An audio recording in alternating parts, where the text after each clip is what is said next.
Hey guys, in this video I'm going to show you how to change Google Chrome language back to English, any language. Alright, so right now the language on my Google Chrome is German.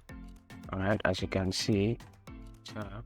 First thing you want to do is tap on this three dots button right here, then scroll down to where it says, to the second button,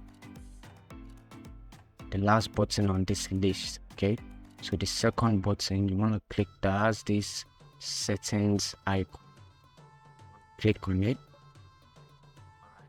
So once you click on it, right here, what you want to do is locate this A and this language button.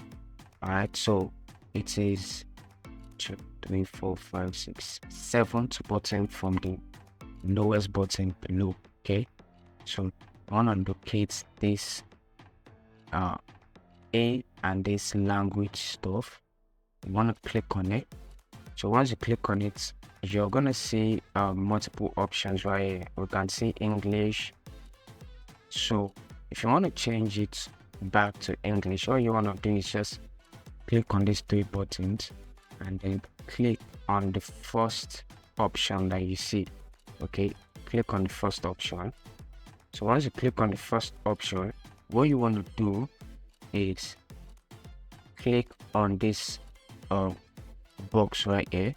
Okay, so once you click on that box, then you click on this right here. Just click on the box and click on this right here. So alright, so as you can see, my language has changed back to English. Okay, so it's pretty easy and straightforward. If you gain something from this video, make sure to leave a like, comment and subscribe to the channel.